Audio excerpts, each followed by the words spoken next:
You have to know how to articulate goals, right? You have to know how to, like, today I'm going to draw 500 hands. And through that output is where you're getting your footing to kind of make that slow climb of progress. If you don't love the process, you're doing it wrong. Dan is the former head of story development at Riot Games. So what that means is him and his team were responsible for a lot of the marketing and cinematics that League of Legends and Valorant put out. Stuff like the season starts. In this episode, we're talking a little bit about his thoughts on creativity and what it kind of takes day to day to try to make something that people really like and resonate with on a large scale. Sort of the day-to-day tedium that goes along with doing that kind of stuff. I really enjoyed my conversation with Dan. I think aspirationally, a lot of people would love to work at these sorts of companies, but Dan's perspective shines sort of a more realistic light, what it means to actually work at a place like that versus the romanticized, idealized version of it. By the way, if you'd like to learn from me, I have a mentorship on my Patreon. In it, I do one-on-one calls with people where we talk about your art and the direction that you're going in, and we try to work together to create a plan so you can work more efficiently towards achieving your goals. Thank you so much for clicking on the episode. I hope you enjoy it. Have a good one. Based on my experience, if someone's going to do this, if someone's going to actually try to be a creative person and do it for a living, you can do anything you want. And it sounds simple and maybe crazy, but there's that old saying, in order to predict your future, you must create your own destiny. You have to listen to your instinct. You have to just follow your gut. Everyone's going to tell you no, right? Because they're listening to their gut. They're listening to what's driving them forward. And you can't rely on anyone else's perspective. You really have to just invest and trust and trust in the process and go for it. And when you do, when you are in the act of doing it, as long as you keep doing it, like, you are building that world, you're building the trust. I like to think of it as like making your own mountain. And at the end of the day, how big that mountain is going to give you the place to stand on, to have the perspective you need to see the elevation you've achieved. And that's only going to come by doing the work. So if you talk about it, if you're just focused on like, oh, dreaming big, good for you. But, there was that Denzel Washington when he was talking about dreams are great, right? Without goals, dreams will inevitably lead to disappointment. It takes commitment and consistency. So if you can do that, you can achieve your goals. And I'm a firm believer in that. You have to just be consistent. You have to deliver day in, day out towards what you apply your craft to, whatever that is. And then eventually you'll just notice people buy in. They're like, this guy doesn't stop, or this person doesn't stop. They're a relentless force, and they're going to inevitably say, jump on my team. I'm going to give you a chance to do this. I need someone that just rose. Right. When you get enough of those wins in your back pocket, it really permissions you to do anything. You just have to keep that core belief. It's taking you somewhere, and it may not be what you think it is or what it's supposed to be, but it's unique. That's your journey, Well, I feel like there's a lot of cliches with this kind of stuff because everyone says work hard, try your best, do all that stuff. And sure. And I think it's frustrating for people to hear that sometimes because it's so simple. People want there to be some, again, course you can take or something you can do that just magically puts you in that position to where you figured it out. And the more that I do this kind of stuff personally, the more I'm like, okay, I'm getting attention online. I'm doing things that people are recognizing me for. But then there's like all the tedious work that goes into like making a podcast. There's like the driving and the editing and the, trying to, be on camera and all these things that are ultimately like, it's almost like feels like I'm digging a hole. It's like the same sort of work, And whenever I talk to people about this stuff, the common thread seems to be like, find something that you love so much that you're willing to dig as many holes as it takes to get that thing done. It's like, there are going to be times when in someone's career or life when it's like, you're going to push up against life stuff like health or money or, just burnout or any of that. And it's like you have to enjoy it enough to where you're going to keep doing it in spite of all those, those life things. Yeah, there's that. Okay. there is a saying, right? That the journey is for the soul, and the applause is for the ego. So if your goal is, I want to be rich and famous and everyone to know who I am and what I've done, I would say that's the wrong goal. Like, if you don't love the process, you're doing it wrong. Yeah. You have to wake up and go, I love drawing, or I love writing, or whatever that creative outlet is. It's that moment that you live for, that moment of creation, as you're getting through it bit by bit. That's what you're looking for. That's the thing that feeds you to make something interesting that day or that moment. And I do agree with you. Those can seem like those big kind of like, just dream big and one day things will happen. But you have to know how to articulate goals, right? You have to know how to, like, today I'm going to draw 500 hands. Yeah. Tomorrow I'm going to draw 500 feet. Tomorrow or the day after that, I'm going to draw faces all day. And through that output is where you're getting your footing to kind of make that slow climb of progress. And then at the end of the day, when you look back after a month and you go, man, I drew 10,000 hands. I drew 10,000 feet, and I can see the difference of the work and what I'm doing. It's in those little micro expressions where you're exploring and making mistakes and knowing, like, I would do that. I don't want to do that. I'm going to keep doing that. That's where those evolutions come. And, if you've taken that long walk and you're just looking forward and you're making those kind of micro goals of, like, let me get to that telephone pole, and you're not really tracking how far you've gone, but then you look back and you go, holy crap, I just walked like 25 miles and I didn't even see it, because you're just looking at your feet and you're moving forward. But that progress is what's changing you bit by bit. So, like, as a creative, if you're going to do the work, that's the work, taking that step. Every next step. I think part of the effort is not being nihilistic about it. Right. Because I think it's so easy to talk yourself out of, like, doing those hand studies or their head studies and be like, oh man, looking at that distant peak of, working at working at a big company or something and being like, oh man, one day I could do that. Oh man, I shouldn't be doing this. I should be, applying to jobs or something when you're not quite ready. And right. So, like, I've been talking to a lot of people who, do like anime prints and stuff. And I think, like, the common thread throughout those people is, like, they were always the people drawing like a Goku in the margins of their math homework in third grade or something. Right. Yeah. And it's like, to say logically that them doing those doodles in the margins of their math homework inevitably led to their career in a more meaningful way than doing algebra and all that stuff.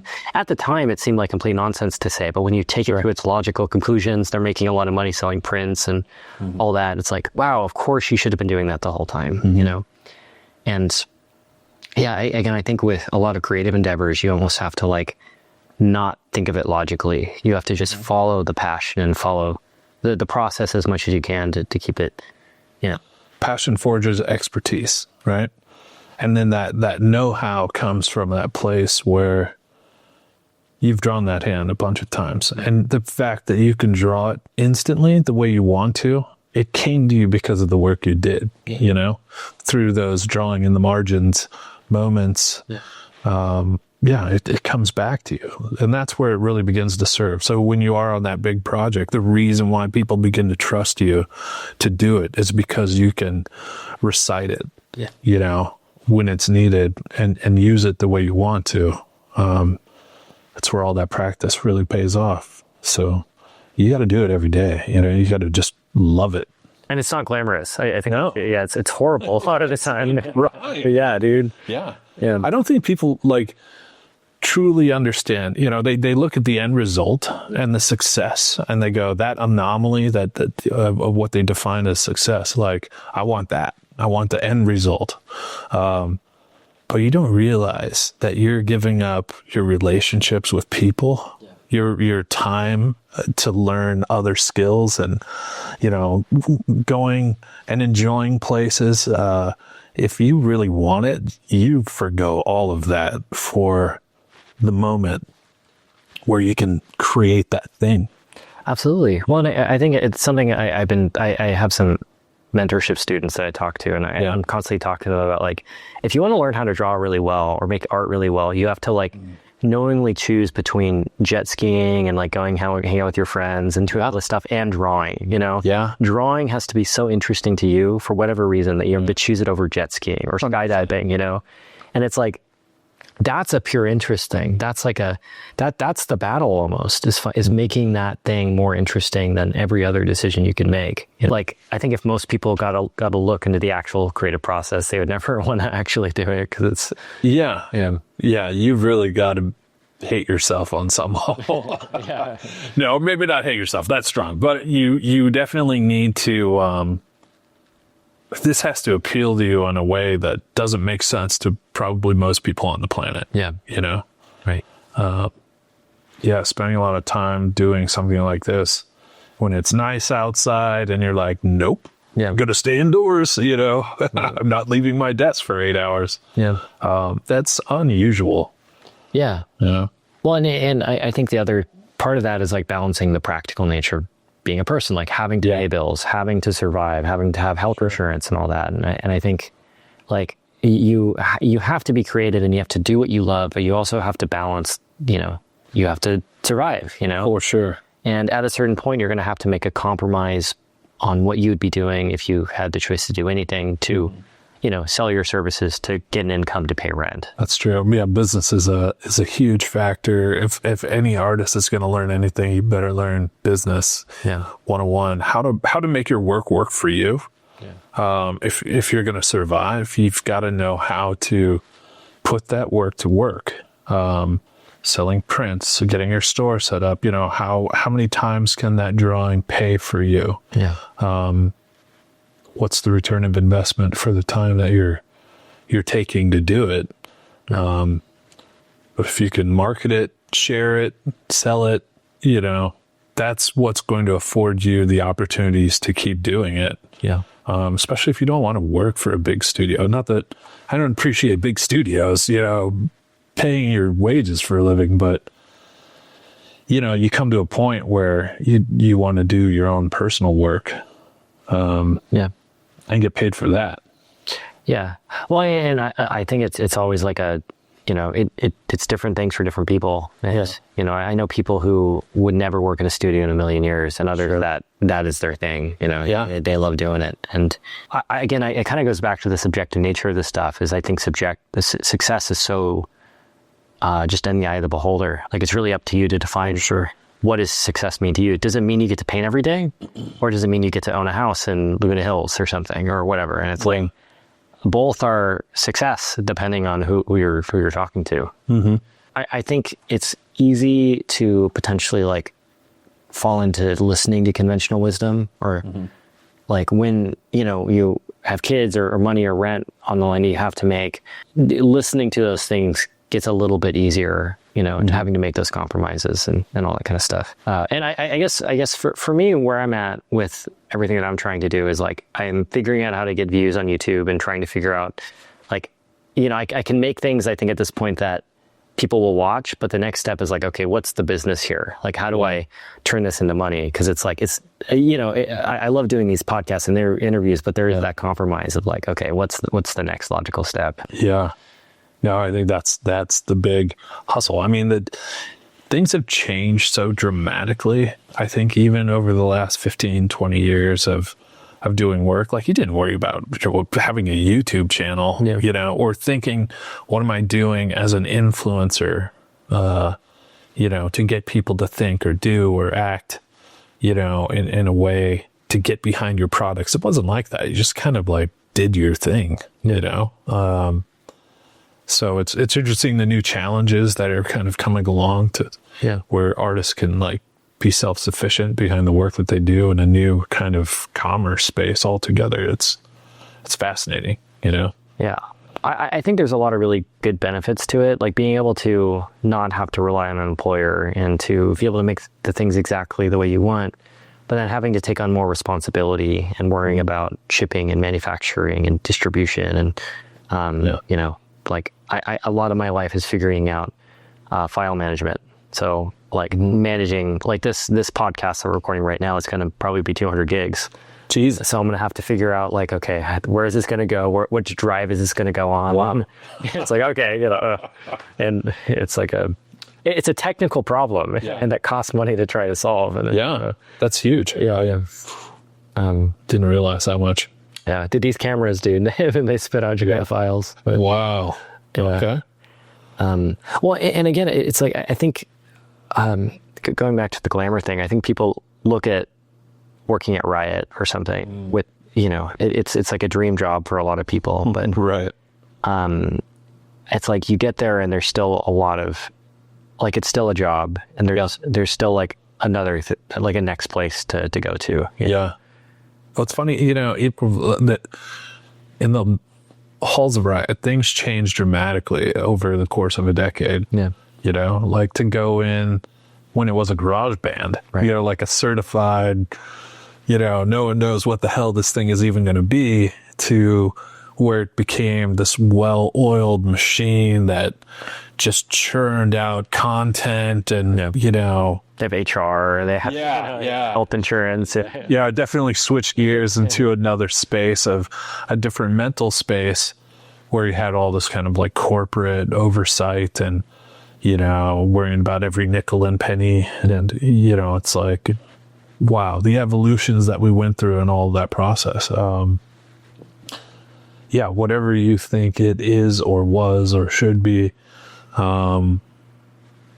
it will probably disappoint you in some ways and surprise you in others. But I think every major studio, wherever you think you're going to go, you know, if you don't have what you want to do in mind, like when you approach these places of like, what do you want to get out of this? Yeah. What challenges are you trying to overcome that you're going to make this place better? And I think even if you're in a job interview, you know, this is the stuff that I look for. If you are trying to apply to those places, you know, I'm looking for people that are going to go, I see what you're doing. Yeah. And I see you don't have this or this yet. I would love to solve that problem. I'd love to dive into this. This is how I can do it. I offer these skills to challenge those things and to do those things. That's what I want to do when I get there. Yeah. Like, I'd hire them, you know, right on the spot if they were talking to me like that. And it's not necessarily having the best work either. Right. Yeah. It's like, I think, again, I spent a lot of time in like academic ateliers and stuff. And the focus on drawing skill, I think it's important, but it's like, you don't need to be Michelangelo before trying to make work. And I for anyone that is listening to this, I'm sorry, because I mention this all the time, but I have Richard Taylor on my podcast. Okay. Which I'm like giant fan of Richard, and you know, he was saying that like when he's hiring somebody for Weta, he would look at their portfolio and then he'd flip to the back as fast as they can just to see if they did any work on their own. It's just to see if like what are they thinking of outside of the courses, you know. And it's like, even if it's bad work, it's more impressive that he gets to see their voice, because it's like, who is this person? Like beyond the instructional stuff, you know, beyond the things that you can like tell someone to do. And it's like, that's like, again, you might be, I think people might be surprised on how valuable that actually is. 100%. You know, like, you know, seeing someone's doodles in the margins of their math homework actually might meaning more than their finished illustrations. Just that conviction to finish the thought on their own. No instruction, no guidance. They have the vision to see what it is they're trying to convey to the audience, you know? Like, I always appreciate that. That's money in the bank. These are the people that I know that are going to push the envelope, that are going to like drive progress forward with their team, with themselves. Like, they're always going to be pushing, and they're going to push themselves to that finish line. Because when, you know, I'd see the curriculum stuff and it's cool. That tells me you can do some work, but You know, what are you thinking? Yeah. Because at the end of the day, art is really just your process of thought. You know, like everything that's created is the end of a thought, right? Like, or a series of thoughts where everyone had to come together to think about a thing and how it came to exist and why it exists, and, you know, what materials would be used, or what, you know, what the meaning is behind it. But eventually that product is just a culmination of thoughts. And the art, you know, is driving into a space of just defining things that don't exist. So, I mean, at the end of the day, I think every artist, that when they really start to look at their career, you're going to find points where at first you're thinking through the work and you're proofing it, right? Yeah. And that's the artwork you're driving on, whether it's for self or for products, right? But at the end of the day, the more thinking you do, the more of that process thinking and understanding, that's your leverage. Right. You know, that's where you become a teacher, and you're teaching people how to think about what they're doing, so that they can execute, right? So, I mean, it's all just really thought and evaluation at the end of the day, you know? Yeah, well, and it doesn't have to necessarily be like completely original either. Right. Like, we're all standing on the shoulders of giants, and again, like, League of Legends is just like a Warcraft 3 mod, you know?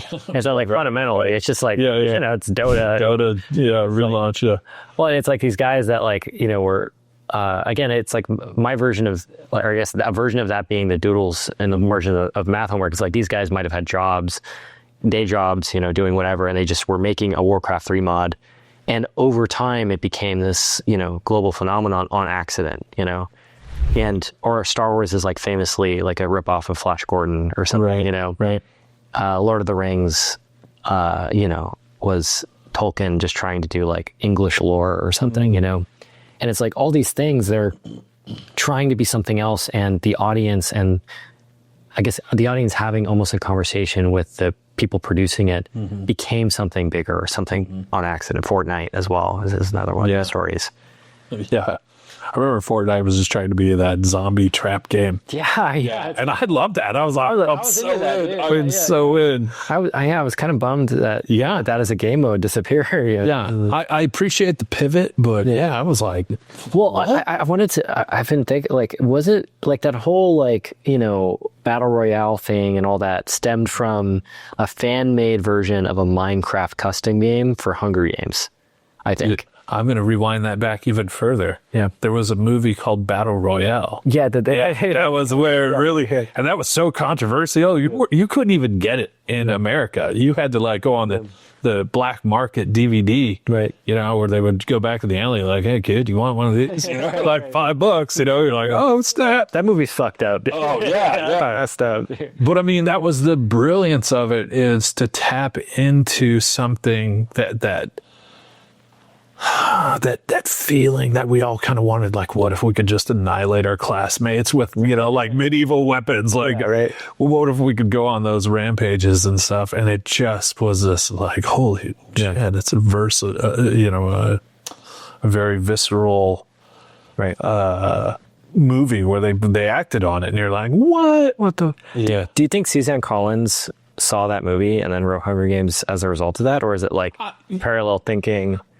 Well, so I do think when you're thinking a thought in the zeitgeist of the universe, like, it is out there. There's a wave that we're all kind of harmonizing with, and people are going to be receptive to certain things because it's in the air, right? And you're just like, So I think there's a chance where people could be thinking the same thoughts about how to do it, but then there's those people that execute on it first, that really lock it down, and in a way where it's spectacular. It's not, you know, just an offshoot or something that's kind of weak, but it's recognizable. There's some energy behind it, and I would guess that came from, you know, Battle Royale first. There's just no way. It's too it was too much on the nose. So. Well, it was a Korean movie into a YA novel with Jennifer Lawrence eventually playing in a movie, and then a Minecraft custom game. Yeah. That a bunch of Minecraft streamers played, and then PUBG. Yeah. and then Fortnite, you know? Right. And along the way, it's like, no one knows how they're going to monetize. They don't know when the game is going to be. Right. Like I know that for League of Legends, it's like, oh, of course, skins, that makes tons of money. But before that, that was like Oblivion horse armor or something, you know, which was like super controversial. But it's like, and it's like, you know, it's like, it's impossible to find every thread and stream of where something came from, but it's like it came from somewhere. And I think it's just being creative and open to ideas, you know? And yeah, there's just something that feels right that I think people are hungry for. It's something that, you know, it's just kind of baked in under the surface for everyone, and it scratches the right itch. And we're like, yes, that's the thing. That's what we wanted. yeah. Yeah. But to get there, you like to make Fortnite, you have to learn UV mapping. For sure. Yeah, you have to learn like, you know, just basic lighting stuff in, you know, Unreal or whatever it's rendered in, or, you know, like all these technical things. Like, well, even beyond that, you have to learn how to type. You have to learn all these different complex skills that come together to make Fortnite and, or, you know, make whatever. And they were in a unique space tonally first, right? So I mean, obviously they made the zombies more friendly, the way that they kind of approached it. The look and feel was built in a way. So even with that pivot, it wasn't a hard push to switch that style, and the audience that they were targeting played right in, you know? Well, and it's developing that core audience of people, and then it becomes something else, you know. And it's like it's like a transitionary thing. And I would say anyone that originally made Fortnite, they would say it's like it's still not finished. You know, they're still working and improving on it every day, even though it's like probably one of the most it's like the most successful game ever made, probably. And again, I think it's like it always comes back to nihilism for me, because it's so easy to talk yourself out of making something like, and building a core audience of people that watch whatever or consume whatever the thing you put out is. Like the second you're making a comic book and then you're dreaming of this distant future of drawing Batman instead of this other custom character that you're making yourself, that's when it's like, I think that's when it starts to get into like tough or like rough waters a little bit. You know, I think part of the nihilistic approach too is when you see something at such a magnitude of success, you know, they started with a premise. They started with a couple characters. They started small, you know, but now we see these levels of success and stuff, and that's become like this, you know, unobtainable thing. And I think that you can feel almost like, why bother to approach this with, because you know it takes hundreds of millions of dollars and all this effort to put into it, and you're like, what am I going to do? You know, I'm a rock dropping in an ocean of creative here and work. But you know, it really just starts in a place, and you have to just follow that thread and be willing to like suffer through it, you know, whatever the course is. And then you get to those moments where if you just build on the success of those small steps, it can ladder into something as big as what Fortnite has become. You know, you just got to be willing to do it. Well, and again, it's like, I generally tend to be somebody on the more pessimistic side of things. I think, like, and it's been interesting for me doing this podcast, because it's like, it like at this point, it's like, again, have a couple 100,000 views, and you know, I can expect a thing to get like at least 5,000 views or something when I do this, which is it's weird for me. And it's like, it started out with me driving around in a van by myself, sleeping in Walmart parking lots, like being in bottles. You know, it's like really not glamorous at all, you know, and it's turned into this thing where it's like, man, like people tell me they've seen every episode, or they're really excited about it. And it's like, and that's just puttering around. That's me just trying to figure it out and, you know, doing a lot of tedious work. Like I probably have like, you know, 15 terabytes of podcasts on a drive somewhere. And it's like, and it's like, but the thread throughout it has been like, I just want to have conversations with people. Like I'm trying not to look at the views or the amount of attention something is getting. I'm trying to look at like, as long as I had the conversation, then it's already a win, you know? Right. Like the second I start to look at numbers and all that kind of stuff that that thing is like, oh, well, I did something, I got 200,000, and then people are doing things that are getting 50 million views. And it's like, wow, it's so easy to talk yourself out of to something being important. I don't think that there's really any competition. You know, like when you're doing art, the only person you really have to worry about is you, you know, because if you don't make the decision to do the work, to get out there and to like have these conversations, then nothing happens. Yeah. So the fact something could happen, and even you look at the videos and stuff that you have on the backlog, right? The things that you've already done, there may come that moment, that tipping point where you do have the conversation that starts that kind of snowball effect where people go, well, what else did you do? What did you do before that? And they start looking back. I remember, like, honestly, the videos that we first started making at Riot, right? For the marketing team, dude, they'd get 1,000 views, 10,000 views. I mean, you know, but it was us trying to figure out, like, what are we making? You know, we would have no money. Yeah, we had no time, but we're like, just make something, try to make it as good as possible, and then we'll just learn and earn the right to do it again. Yeah. And then the next thing you know, in a week's time, we have 100 million views on a video. We're like, what the fuck? What? Yeah, that's bananas. Yeah. But yeah, I mean, you just keep going. And then all the people that eventually look back, they go, oh, I really love this, this, and this. And it leads to like Arcane, you know, where you can see how that takes on a whole nother level. And then people go, well, what happened? What did they make before? Yeah. And they find your other stuff. And you're like, there it is. It's been there all along. Yeah. And then they're gonna be your cheerleader. Like, what comes next? We can't wait to see. You know, I think of Hot Ones and stuff like that. Those are, pretty dope shows. You know, I think again, talking about Riot just because it's relevant to the conversation, but it's like I think like the character of Jinx to me is like a Harley Quinn sort of ripoff, and like in some way, you know. And I think it's like I think I saw some interview or something about Arcane and Jinx. They were like gonna do Jinx, but then she was too similar to Miss Fortune or something, and then they were gonna consider her, and they're like, oh, let's just do her anyways. And then she's become the character for League of Legends. Yeah. But without that all of that other exploration of making 200 or so other characters and you know, skins and all this lore, then it's like, you know, all of this world building that became relevant when they, you know, started making that show.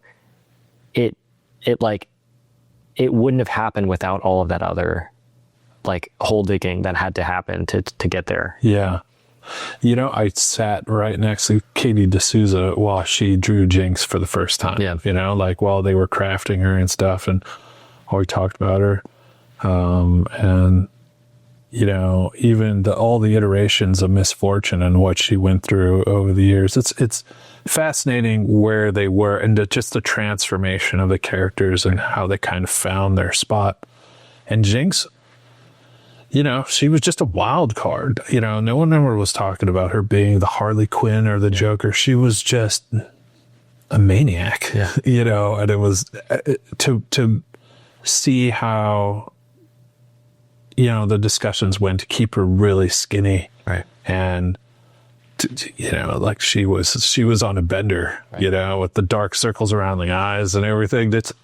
It just really played into such a niche. I mean, from day one, everyone in the studio recognized, like, she's going to be dope. Right. And, you know, we kind of knew it. I was like, wow. Yeah. So to see, even when we were doing experimental kind of tests to see how Fortige came in to do walk cycles and stuff for other characters from Miss Fortune and stuff, to see that how they were drawn to Jinx, and you know, we eventually had made that Jinx video, the first one. You know, that was all pretty fascinating.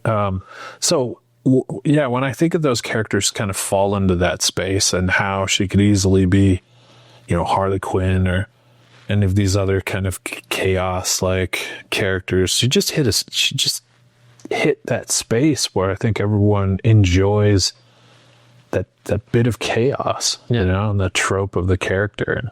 I mean, she's just appealing as a design as well. So, I don't know. I've always liked Jinx. I mean, I'm looking right at her figurine over there. Yeah. Fishbones. That was made by Mark Gibbons. Yeah. And Mark was a big influence on Warhammer. Yeah. You know, he was one of those early Games Workshop guys that came over that worked at Blizzard and did a lot of World of Warcraft stuff. So, yeah, I sat right next to that guy when he built that thing. And that was, man, those days were great, you know, in the early days of Riot, to watch the world really come together. Yeah.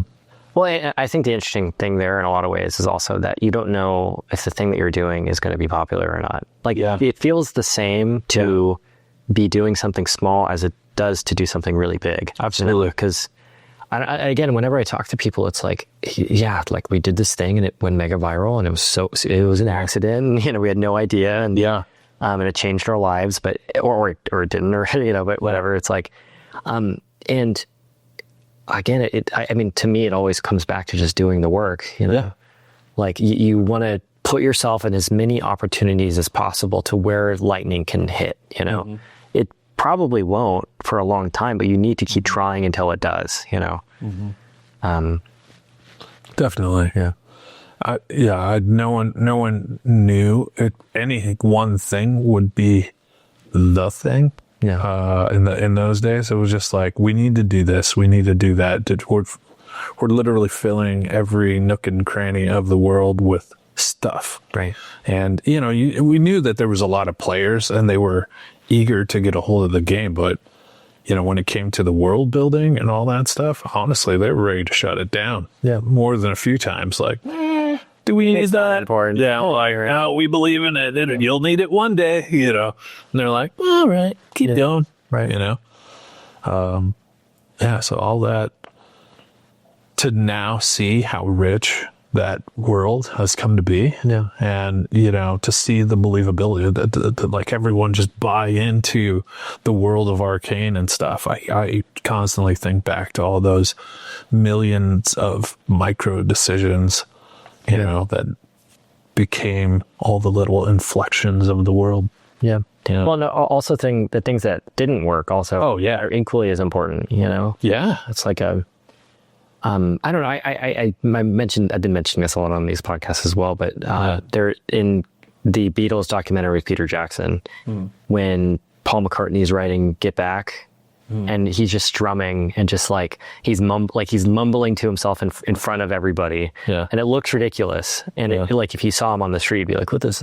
But then from the mumbling, Get Back comes out of Paul McCartney's head, and it's like, oh, okay, now I see, you know? Yeah. But it's like that, you know, to get to that point, there was like where you can feel confident enough in your mumbling and your stumbling to have something come out of that. There's tens of thousands of hours of doing that and it not working. Yeah. You know, it's this kind of stuff as we're talking. I can't help but think about like this versus between what's coming in AI. Yeah. You know, because it's always present in my mind, right? And I think of these moments, the kind of things that we're describing, it's purely about the experience of the artist, that this is the stuff that can't be replicated. This is the stuff that defines worlds, that makes all of this stuff possible. Just like George R.R. Martin being the elevator boy, right? And that Hodor moment. I don't know if you've heard that. No. Okay. So the idea behind that, he worked in an elevator as an elevator boy. And the thing that he heard every day while he went to work all day long was, hold the door, hold the door. And the fact that became one of the best character moments in Game of Thrones, that slow burn over 6 years of Hodor, Hodor, Hodor, hold the door, hold the door. That came from his moment of, you know, one of his memories of you know, building that up to be the guy working in the elevator. Right. You can't do that with AI, and the meaning and impact to be woven into a piece of art, you know, or a world. It only comes through these kind of experiences we have as human beings. For sure. Yeah. I think AI is a really hot topic, and it's really complicated because it does solve a lot of problems, but at the same time, it takes a lot of stuff away in the same way that like, I think that for me, doing these podcasts over Zoom is a lot easier. I mean, I don't have to drive anywhere. It's a lot easier financially. But there's something lost there. You know, the technology takes away from it. It's like, you know, like we are hanging out now and we're going to eat some dumplings after that. It's like, look, but it's like you lose that in-person camaraderie or that in-person thing that's happening that makes it interesting. You know, it's like whenever I do a podcast over Zoom, it loses a lot of its edge, you know? Yeah. And I think it's the same thing with AI. It's like when you remove the struggle or the suffering from something, it's like, okay, well, now you can make an illustration at the click of a button. What does that mean? You know, it's like, it doesn't, like, it's not sustainable, you know, it doesn't give you anything, you know?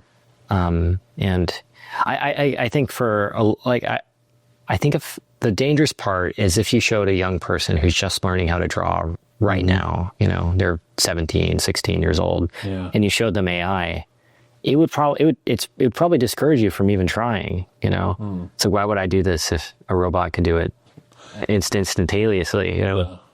I get a mixed, like when I talk to students and stuff, like I get a mixed reaction. Like half of them are like, I don't really care. It's like the tool that's going to get me the job. Like I'll learn the tool because the requirement for me from me is that I have to deliver X within the time frame, and whatever I need to use to get to that thing to say, hey, good job, get your paycheck, I'll do it. And so they're like willing to learn it and use it, you know, and I think sometimes, you know, like we're of the horse buggy generation, right? And if we want to survive, like cars are being made, like at some point you can be like, well, I'm going to get a fancier, you know, horse buggy, or I'm going to buy more horses. That's tough, because people are just going to invent faster cars and better cars, and then eventually everyone's just going to drive cars. So I think we have to look at it. It's like, what can AI really do for us in the way that does make things easier, but never takes away the authorship of the thought, right? So that always remains with us. It becomes the best tool in our toolbox, but we use it effectively so that we can just expedite, you know, because I think that's the hardest thing for artists is the time that it takes in order to create and to build and do.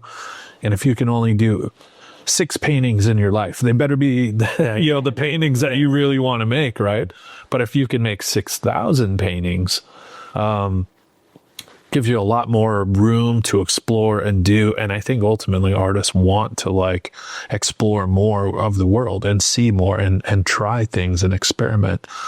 So I'm not mad at AI, but I also am not a fan of people just stealing, you know, other people's work. There was a guy talking about, you know, like, oh, hey, you want, you know, Miyazaki style, you know, you just put the 6 words in the thing and poof, now you've got your own Spirited Away. And I'm like, first Miyazaki would hate you. I saw that. Yeah, he would punch you in the face. Yeah, he would punch you in the face. But then, you know, also you have no idea what the value of that is that you're really looking at. You know, you have a whole studio of people that have busted their ass to create this very unique look and feel to kind of create their own corner of the universe to say, this is how we see the world and how we want to tell stories through this lens. And you're just like, thanks. You know? Screw you guys. No, don't do that. Don't do that. That's an insult to the thing that you love, that you were like, I love that thing. Like if you love it, don't do that to it. Well, it's complicated because there's nuance to it. Because if somebody wants to make something, I would say to copy something else to start, but in a different way, you know? And I think it's like, I think AI is just so easy. And it's so disruptive to the creative process. In terms of just suffering, you know? That I don't know, like, I suspect at some point in the future, there's going to be something made with AI that's going to move me in some meaningful way. 100%. you know, but it's not going to be the billionth reimagining of Lord of the Rings characters as different actors, you know. It's like, I don't need to see, you know, Leonardo DiCaprio's or Aragorn, you know. It's like it's not that important to me, you know. But again, that also might be that doodles in the margins of the math homework that we're talking about, and it's like, it's weirdly fascinating. Yeah. I mean, I can't lie. I look at like when they do reimagining of things that have like looks and feels. I mean, I look at it. It's a thing you can look at and go, wow, that's kind of unique or interesting. But then you go, oh man, it's a little soulless too, because it stole something from someone that did put in the work, and you're like, oh man, you know, if only you didn't see that, but then someone came along and kind of was like, okay, I see this thing and I want to combo it, and then I'm going to build that thing and make it work. And I don't know, it's such a strange space. it's a weird time to be alive, man. Yeah. Like I remember when Midjourney was just coming out, and I was playing around it with my friends, and it was like, oh, these are like distorted, you know, abstract images, and it's like, oh, that kind of looks like a painting. And you were like, oh yeah, in 50 years it'll be able to do, you know, a painting and stuff. Yeah. And then it's like the next year, the next month, you know, it's able to spit out like it's hard. It's getting harder and harder to tell if that's actually AI or not, you know. And I think it's a matter of time before AI is going to be able to make like a really convincing and good sounding YouTube video, or a really good sounding like cinematic or something, you know? And again, I'm not going to claim to know if that's good or bad or for society. It's a surreal thing to observe happening in real time, you know? You don't you remember Star Trek, obviously, right? Yeah. Like the holodeck. Yeah. If this is all the shadow box, you know, of what cameras were, you know, to become what they are now, right? This high definition, super fidelity, you know, incredible pieces of technology.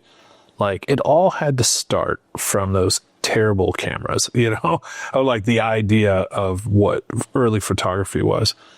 And I think to myself, maybe this is the progression to get to the holodeck, you know, to get to that point where someone goes, aha, look at this. Now you can walk around in a totally immersive space the size of a warehouse. Yeah. And there's 3D projections and holographs everywhere that seem so real, but it's interacting with you in real time. So, you know, it feels like it's catered specifically to you and your story.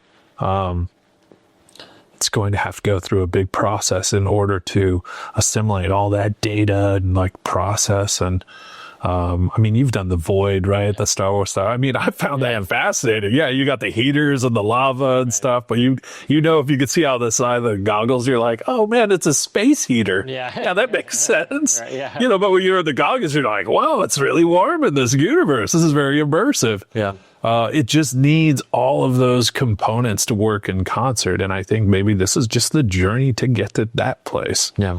Who knows where it's taking us? I guess in the meantime, you know, it's disruptive to pretty much every industry on the planet. You know, it's like, I wouldn't recommend someone be a lawyer now or a programmer. I wouldn't, I mean, the same way I wouldn't recommend somebody be an artist, you know, because I mean, it's equally as replaceable, you know? Yeah. And I think from all those perspectives, it's like, how do you survive? How do you, you know, stay competitive in a market where rent costs $4,000 a month or something, you know? You see, this is where I go back to like where art is a process of thinking. And if you can be, you know, on top of your game mentally to think through the process as a creative, you're always going to be necessary. Yeah. I mean, the art is a byproduct of that thought, right? But to think of being creative, if you think of just art as a labor, you know, as like something you do that's systematic, then you're replaceable, right? You're a factory worker, pressing buttons and pulling levers. But if you're thinking of how all these things interact and move. The AI is not going to get it right. The AI is, we talked about before, it's the shaking of the 8-ball, and like, I don't know what it's going to be, but whoa, okay, no, or yes, or whatever it is. Because it's not really reliable yet for full storytelling and stuff. It's like using a shoe for a screwdriver. Yeah. You might get the thing in the wall, but it's not the optimal way to do it just yet, right? So I don't know. I think now, if you could still be creative, I think that no matter what happens, you see how creative thinking, no matter what job you're in, it doesn't matter. You can apply that way of thinking to everything. Yeah. Well, I mean, I've been a giant fan of Rick Rubin since I guess he started going on podcasts and all that. And, him talking about how, like, if you have the choice between something that is more efficient financially, more safe, or something you have more genuine interest in, you should always choose the thing that you have more interest in. You're going to like explore it more. You're going to absolutely put in more of the work, and eventually you will get burnt out on the thing that seems more efficient, Yeah. Like, again, it always goes back to like, how many hands can you draw before you want to shoot yourself, Yeah. Yeah. It's like, for some reason, for anyone listening to this, like, I love doing these podcasts to the point where I'm willing to manage 200 gigs of files. It's like, spend the money on it. Why? Well, I don't know. I could try and analyze it, but it's like, I don't know, there's something, but in my experience, artists have phases, and they last for about 3 to 5 years. And then you have to move on. Even if it's a gravy train, even if you're like making tons of cash, they get bored, and then it becomes tiresome, and they stop putting in the effort for the work. They want to move into something that's challenging.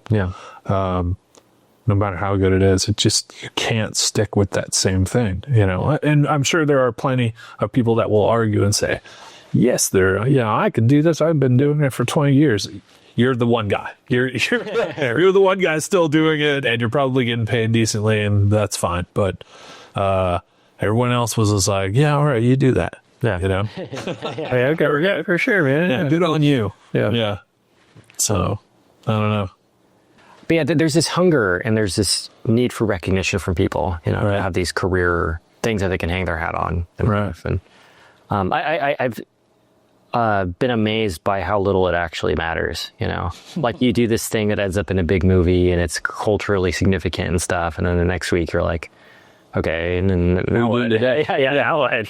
Cool. Yeah, sick. That was awesome. 6 months, a year, 2 years, 5 years. A lot of it. It's awesome. Now what? Yeah, absolutely. Yeah. I had the chance to hang out with Walt Simonson and Weezy Simonson a year ago, and stayed at their house for like a week and a half or something. And walking in there is surreal because they have like Frazetta paintings on the wall and like NC Wyatt. Wow. They have a bunch of Walt's original work as well, but then like like Bernie Wrightson, any famous artist you could think of that sells for $1 million, they have like, oh yeah, that's there. But it's extremely modest. It's like their day-to-day life is like, oh yeah, did you go to the grocery store and have a dentist appointment later and all that? Yeah.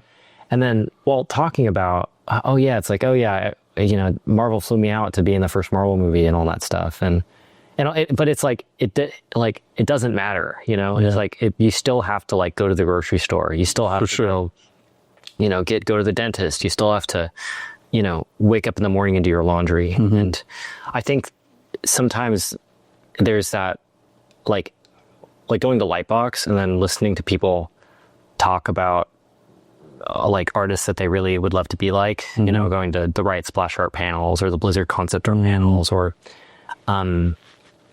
going to anywhere that they expect it. Like I think people sometimes lose sight of people having to like take a shit, it's like, yeah, the inevitability. All right. Oh yeah. Man, that's funny. Yeah. Yeah. Everyone, it always boils down. People are just people. That's definitely a thing. But I think, going back to like old school Hollywood and movies, like there used to be very little of it, you know, it was much more of a rare commodity. Going to the movies was special because there's only so many movies that came out. Yeah. And it was the new thing. And, you know, we had 13 channels, you know, like at least in my day, right? You only had so many shows and you had to wait a week if the show would come on. Like, you know, there was no, if you missed it, you missed it. You know, it was like, oh man, like, oh, maybe someday if it ever reruns, I'll get to see that episode. Like, content just didn't come out. And I think it was so revered back in the day, and movie stars were epic because you never knew them on a personal level. They were just these larger than life characters. And I think that we all fell in love with that at some level, you know, watching even as a kid, or, you know, if you've grown up over the years. But now stuff comes out so fast, and it is just, the audience is insatiable. They have to have their 25 episodes, you know, come out of the new series on Netflix or Amazon. Everyone's got their own, you know, material, and it's just feeding you all day, 24/7. I'm like, does it carry the same weight, or are we addicted to, we just have to have the new, like, it fills the space in our lives, so we don't have to think about anything else. Yeah. Well, and it's like, I think if you wanted to watch everything coming out, that's really good. Like, all the shows. Yeah. You would never stop. You know. Yeah. It's coming out faster than you can consume it. Like the new Daredevil show came out. Yeah. I had no idea. You know. It's like, I love the original Netflix one. It's super sick, but I don't know if I'm gonna have time to watch it, you know. Like, I'm watching Invincible right now, and it's like, and before that it was like What We Do in the Shadows, and before that it was some other show, and it's like, well, these are all extremely culturally significant. How do I keep up with all this stuff? Yeah, and the answer is like, you can't. You just, you know, it's impossible. You know. So where do you take a shit? Yeah, where do you find the time? Where do you find the time to pay it? You know, where do you find the time to, you know, it's like go for a run or exercise? You know. Yeah. And what you were saying before about the sacrifice thing, it's like whenever you go and do a painting or you know, make a story, you're sacrificing time with family or friends, you know, because you could go out and, you know, spend reasonable time with whoever you care about, you know, but instead you're painting another thing of an orc, you know, or whatever. And it's always about that, like, relevance to you and what you want it to be, you know. It's like, even keeping in mind that, like, once you get the status and that recognition, it's still not going to be the thing that's going to make your life. Like, you're never going to feel completely validated. Yeah. You know? Yeah, it will never come. Yeah, it will never come. That feeling of like, I've done it. Right. You know, there was that Jim Carrey speech when he was at the Golden Globes. Yeah. And he was making an announcement for someone, I believe. And they introduced him as 2-time winning, you know, Golden Globe winner, Jim Carrey. Yeah. And he's just like, that's right. You know, here I am, you know, Jim Carrey, you know, the 2-time winner of Golden Globes. He goes, when I sleep at night, I think to myself, someday I'll be a 3-time winner of Golden Globes. You know, and then that'll be enough, you know? Like, and everyone's kind of laughing because, what are you chasing? What is that? What is all that? The work should be the reward. That's what you're really there for, you know? And if that's what you're interested in, that idea that somehow it's going to validate you to be something more, or that people will think of you as something more, maybe for a day, you know? Yeah. Well, I think we want to be validated and we want to feel important. And sure, I guess going back to that conversation I had with Richard a while ago, you know, he's won like 7 Oscars or something, you know, like Weta Workshop is just like Lord of the Rings, like Avatar, like all the famous movies in the world. Yeah. And it's like, he was saying, it's like those moments where you're accepting the Oscars in front of the world. Yeah. It's a moment to be remembered, but it's like, the thing that's more memorable is like being able to provide a solid enough business to where some of your employees can like buy a house or have a family, to enable them to be creative. That's ultimately more meaningful than any amount of recognition from the academy or whatever. And he said he loves the recognition from the academy, and he really appreciates all the support, but it's like, it's like the thing that gets him going to the office every day and digging those holes. Like the story that he told is whenever he sees the toilet is dirty at a workshop, he will personally clean the shit out of the toilet, because it's like he wants to continually find meaning in the work. You know? And yeah, I don't know. I think it's just like at every scale, it's always important to just be focused on your day-to-day life, and again, I guess what you care about. Yeah. I always appreciate being in the trenches with the people that I make the stuff with more than anything else. Because I look back and I go, hey, remember when we did that thing? We're like, oh yeah, this is, you know what I mean? Yeah. So you've got all that backstory where you've all suffered together. You've kind of bled the same blood in the same mud, and you're like, that's where the meaning of the work comes from. And so we can be on that side of the table. It's great to have people who appreciate the work. You're shaking hands and signing autographs, but you're looking at the table of the people who are at your, right and left, and you're like, man, we made that. That's where it really, we had to clean those toilets or do those things. Well, I again, for me, it's like for this podcast, of course I want it to be big. Of course I want to, I want every episode to get 1 million views or something. And it's like, and I want a giant studio. I want fancier cameras. I want people to help me with all this process. But it's like,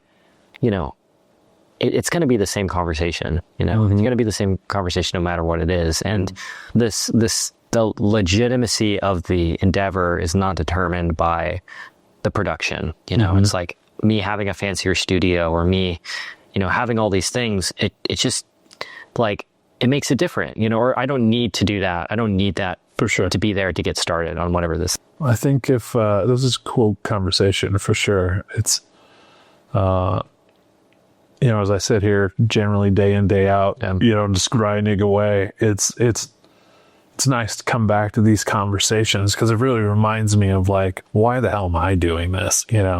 Why do I put myself through 14 hours a day of like grueling grinding? They're like, will people even appreciate this? But I'll take it back to one of my favorite memories and moments. I was working at the WB. I was working on Thundercats, and we were driving into the second season, even though we got canceled. But I was grinding away. I was working like 7 days a week and 18, 20 hours a day, because we just couldn't afford to hire anybody else. And, you want the show to be good, so you have to put in all the extra work. And I had a baby at home. Yeah. And I'm dying. I'm surviving off those 5-hour energy drinks, and I'm drinking coffee all day just to get through the day.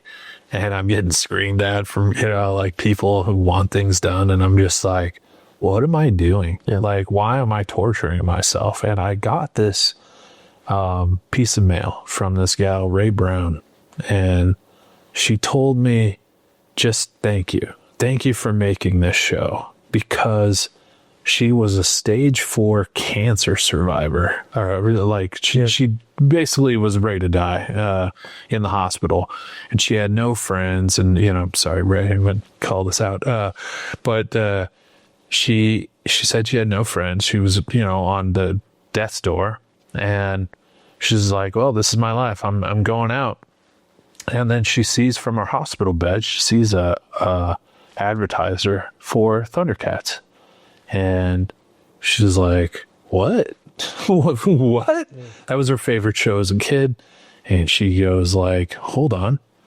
Oh, wait, that's coming out next Friday? Yeah. I'm just going to try to live until Friday. Yeah. And then if the show sucks, I'll buy it. Yeah. But if not, I have to just see what happens.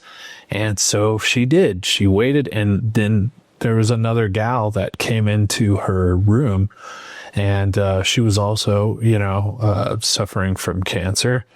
And so they got through an episode, and they're like, that was amazing. The other guy happened to be a Thundercats fan as well. And so week after week, as they survived the week going through chemotherapy and like talking about the show together, it managed to keep them going. And she's just like, I am free of cancer, you know, like, or I survived this stage of cancer and now I have a friend. Yeah. Because we've been talking about all things Thundercats and our love of the show. And, you know, she's like, I would have never had that if it wasn't for you. Yeah.